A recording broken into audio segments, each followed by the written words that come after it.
Hello friends, welcome to our channel. நம்ம சேனல்ல CSIR NET Mathematics prepare பண்றவங்களுக்காக கண்டினியூஸா videos கொடுத்துட்டு இருக்கோம். ஜூன் 2024 க்கான preparation இப்போ இருந்து ஸ்டார்ட் பண்ணனும்.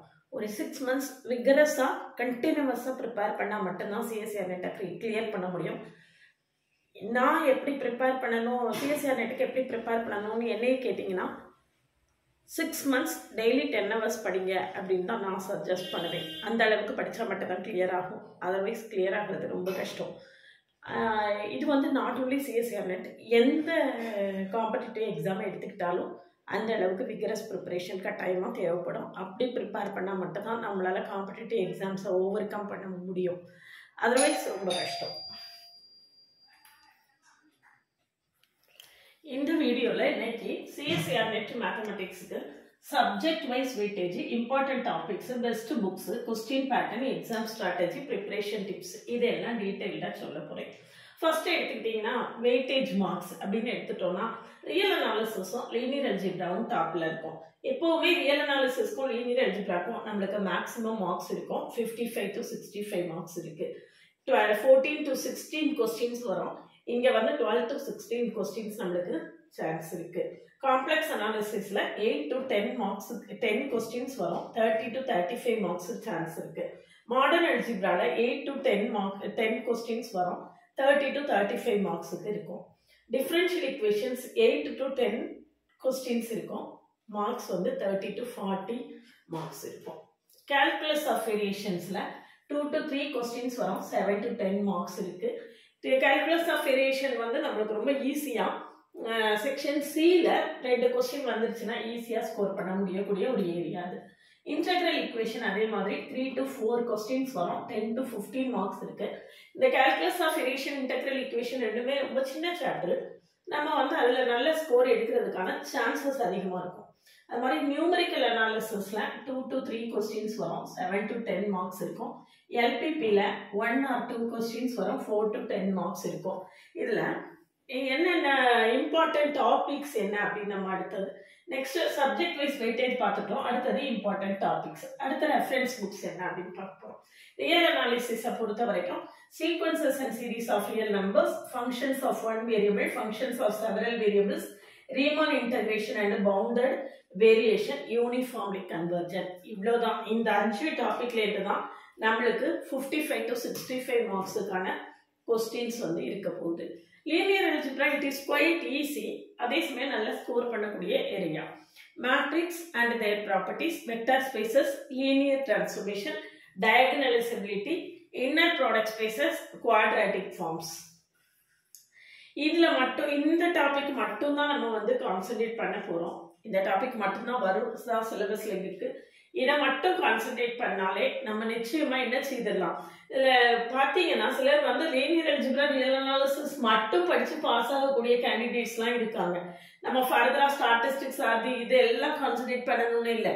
எனக்கு தெரிஞ்ச சிலர் வந்து வெறுமன ரியல் அனாலிசிஸ் லீனியர் அல்ஜிப்ராவை மட்டும் படிச்சுட்டு அழகா கிராக் பண்ணிட்டு போயிட்டு இருக்கிறவங்க இருக்காங்க.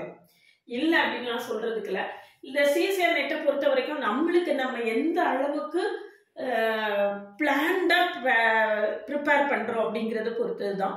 எந்த அளவுக்கு பிளான்டா நம்ம கொஸ்டினை ஃபேஸ் பண்றோம் அப்படிங்கிறது அதை விட ரொம்ப முக்கியம். நெகட்டிவ் மார்க் வந்துடும் அப்படின்னு தோணக்கூடிய கொஸ்டின் எடுக்கவே கூடாது. நிச்சயமா ஆன்சர் தெரியுது, நிச்சயமா ஆன்சர் தெரியுது, செகண்ட் தாட்டே இல்லைங்கிற கொஸ்டின்ஸ்லாம் எடுத்து ஒர்க் பண்ணிட்டே வரணும். அதுதான் அங்க வந்து கொஸ்டின் சூஸ் பண்றதுல உள்ள பெரிய ஸ்ட்ராட்டஜியே வந்து அதான். நெகட்டிவ் மார்க்ஸே வராத மாதிரி நம்ம போய்கிட்டே இருக்கணும். அப்பனா தான் நம்மள வந்து நம்ம என்ன எழுதுறோமோ அதுக்கான மார்க்ஸ் வந்து நம்மளுக்கு கிடைக்கும்.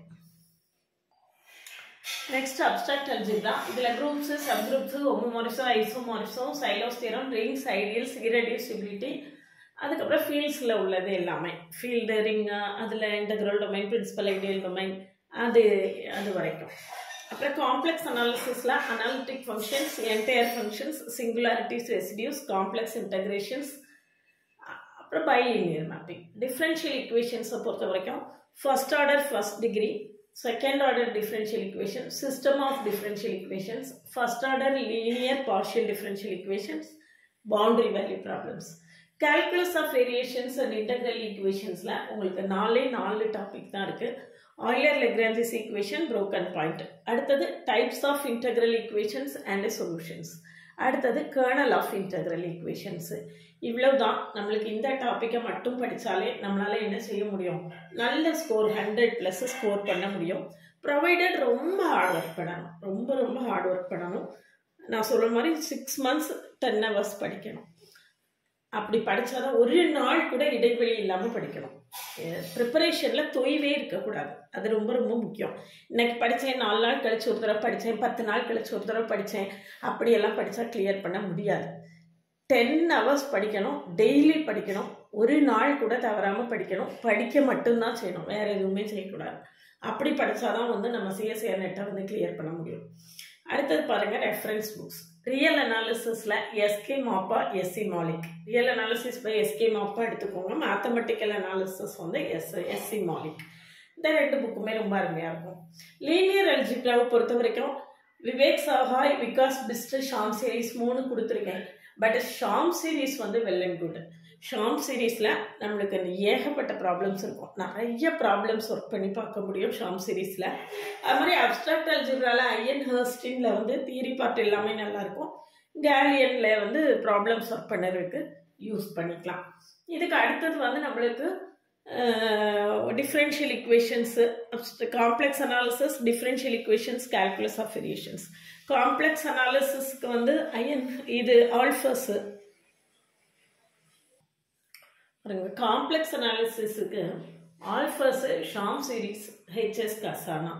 இதில் ஷாம் சீரீஸில் நிறைய சால்வ்டு ப்ராப்ளம்ஸ் இருக்கும்.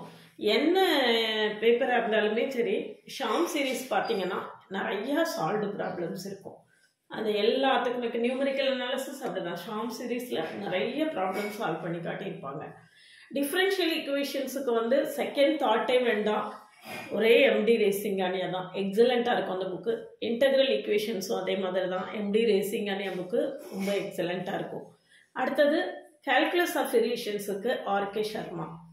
இப்போ இந்த புக்ஸ் எல்லாத்தையும் ரெஃபர் பண்ணி, இந்த புக்ஸ்லேருந்து ஒரு கம்ப்ளீட் ஸ்டடி மெட்டீரியல் ரெடி பண்ணி 15 years ப்ரீவியஸ் இயர் கொஸ்டின்ஸை ஒவ்வொரு டாப்பிக்குக்கும் கம்ப்ளீட்டாக சால்வ் பண்ணி வச்சு கிளாஸஸ் நடத்திட்டுருக்கேன். கிளாஸில் ஜாயின் பண்ண வில்லிங்கன்னா காண்டாக்ட் பண்ணுங்கள். கிளாஸஸ் எப்படி இருக்குன்னு கமெண்ட்லேயும் டிஸ்கிரிப்ஷன் லிங்க் கொடுத்துருக்கேன், போய் பார்த்துட்டு கிளாஸஸ் பிடிச்சிருந்தேன்னா ஜாயின் பண்ணுங்கள். Duration of exam 3 hours. Number of questions 120 questions வரும். நம்ம 60 கொஸ்டின்ஸ் தான் அட்டன் பண்ண போகிறோம். 50% நம்மளுக்கு சாய்ஸ் இருக்குது. இல்லை இப்போ எக்ஸாம் பேட்டர்ன் எப்படி இருக்கும் அப்படின்னு பார்த்தீங்கன்னா, section A, section B, section சின்னு இருக்கும். செக்ஷன் ஏ கம்ப்ளீட்டாக ஜென்ரல் ஆப்டிடியூடு. ஜென்ரல் ஆப்டிடியூடுக்கு நம்ம 9th 10th லெவலில் உள்ள மேத்ஸ் தான் இருக்கும்.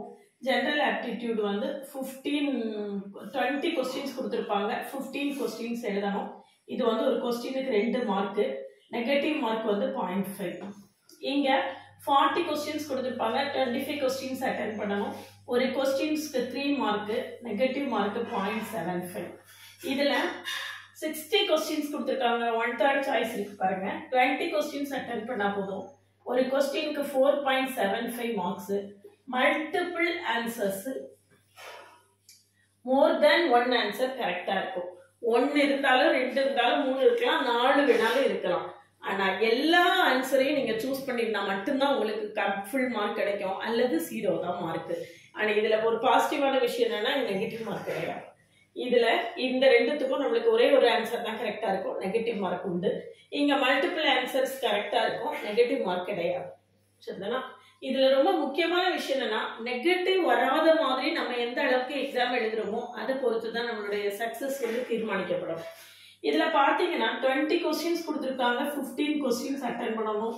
நீங்கள் ஒரு 10 கொஸ்டின் கரெக்டாக ஒரு நெகட்டிவ் மார்க் வராத அளவுக்கு எழுதிட்டீங்கன்னா 20 மார்க்ஸ் கன்ஃபார்ம் ஆயிடும். அதே மாதிரி இங்கே பார்த்தீங்கன்னா ஒரு 25 கொஸ்டின்ஸ் எழுதணும். ஒரு 16 கொஸ்டின்ஸ் வரைக்கும் நீங்கள் கரெக்டாக எழுதிட்டீங்கன்னா 48 மார்க்ஸ் வந்துடும். அப்போ இப்போ 20, 48. இங்கே பார்த்தீங்கன்னா 60 கொஸ்டின்ஸ் கொடுத்துருக்காங்க. 20 கொஸ்டின்ஸ் எழுதணும். நம்ம ஒரு 12 கொஸ்டின்ஸ் டார்கெட் பண்ணால் போதும். 4 12 48, 12 into 3/4 57 மார்க் வரும். 57 மார்க் வரும். இப்போ டோட்டல் பண்ணி பாருங்க. 6 10 125 மார்க்ஸுக்கு நம்ம இப்போ என்ன செய்திருக்கோம், அட்டன் பண்ணியிருக்கோம். இதில் ஒரு 10% நெகட்டிவ் ஒரு வேலை தப்பாக இருக்குமோ அப்படின்னு நீங்கள் ரிஸ்க் எடுக்க போறீங்கன்னா ஒரு 10% தான் ரிஸ்க் எடுக்கணும். அப்படி ரிஸ்க், அதாவது நிச்சயமாக ஆன்சர் தெரியுதுங்கிற கொஸ்டின்ஸாக அட்டன் பண்ணிட்டே வரணும். இங்கே வந்து 10 ஜென்ரல் ஆப்டிடியூடை பொறுத்த வரைக்கும் நெகட்டிவ் வராத மாதிரி உள்ள கொஸ்டின்ஸை ரொம்ப ஈஸியாக சூஸ் பண்ண முடியும் மேத்தமெட்டிக்ஸ் கிராஜுவேட்ஸால். அதனால இதில் நெகட்டிவே வரக்கூடாது. 10 × 2 20 கம்ப்ளீட்டாக தூக்கிடணும். இதில் ஒரு 10% நெகட்டிவ் வரலாம் அப்படின்னா 16 கொஸ்டின் அட்டன் பண்ண போறீங்க. 1 or 2 நெகட்டிவ் வந்துச்சுன்னா கூட நீங்கள் ஓவர் கம் பண்ணி வந்துடலாம். இந்த அளவுக்கு டார்கெட் பண்ணி படித்தா மட்டும்தான். 1 or 2 தான் நெகட்டிவ் வரணும். திரும்ப நான் சொல்ல 10% தான் நெகட்டிவ் வரலாம் அப்படின்னு சொல்றேன்ல, இங்கே நெகட்டிவே வராத மாதிரி பார்த்துக்கோங்க. அது ரொம்ப முக்கியம். இங்கே நெகட்டிவ் மார்க்ஸில் 1 or 2 கொஸ்டின்ஸ் தான் இருக்கணும்.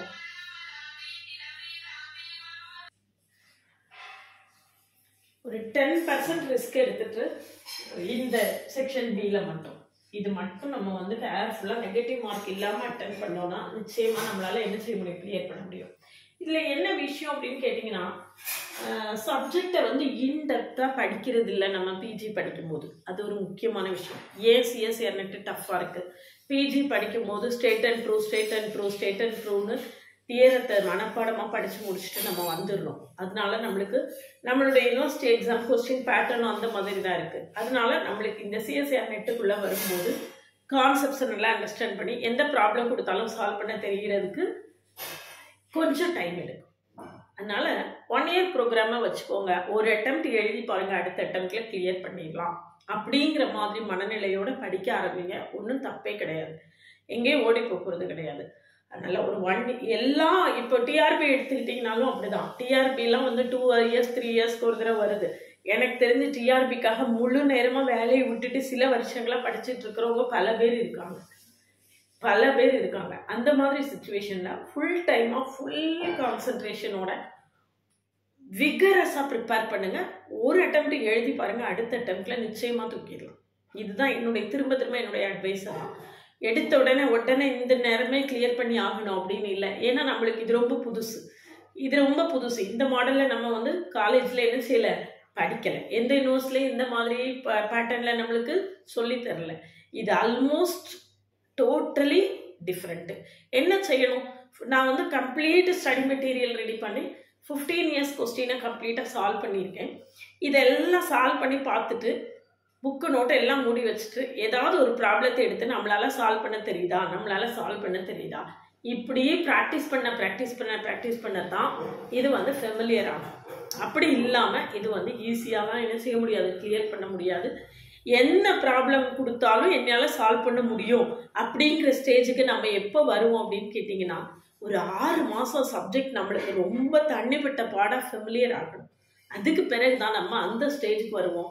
அதுக்கு பிறகு ஒவ்வொரு டாப்பிக்காக எடுத்து புது ப்ராப்ளமாக ட்ரை பண்ணி பார்க்கணும். இதுவே சிந்தனையாக இருக்கணும், இதுவே எண்ணமாக இருக்கணும்.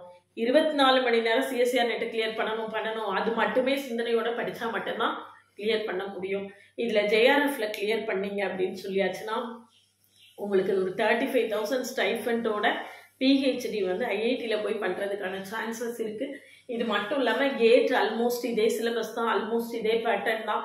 அப்படிங்கும்போது கேட்டுக்கான ஆப்பர்ச்சுனிட்டிஸும் உங்களுக்கு கேட் எழுதுறதுக்கான வாய்ப்புகளும் இருக்குது.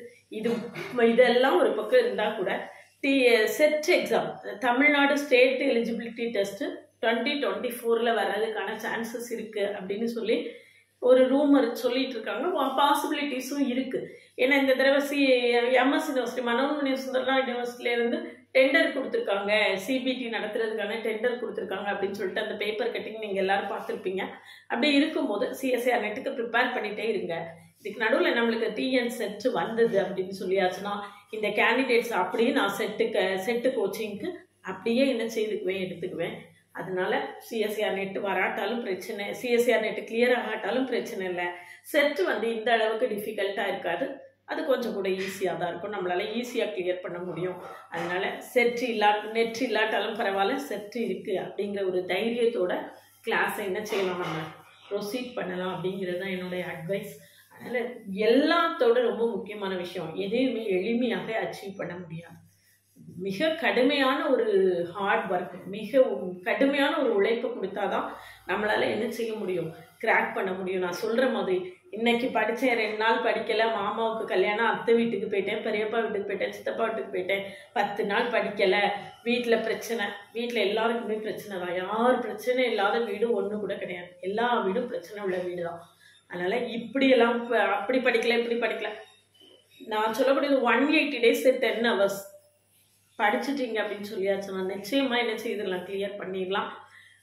நிறைய ப்ராப்ளம் சால்வ் பண்ணணும், நிறைய ப்ராக்டிஸ் பண்ணணும், அப்படின்னா தான் கிளியர் பண்ண முடியும். கிளாஸில் ஜாயின் பண்ணவில்லைங்க, அதை காண்டாக்ட் பண்ணுங்கள். கிளாஸஸ் எப்படி இருக்குன்னு கமெண்ட்லேயும் டிஸ்கிரிப்ஷன் லிங்க் கொடுத்துருக்கேன், போய் பார்த்துட்டு கிளாஸஸ் பிடிச்சிருந்ததுன்னா ஜாயின்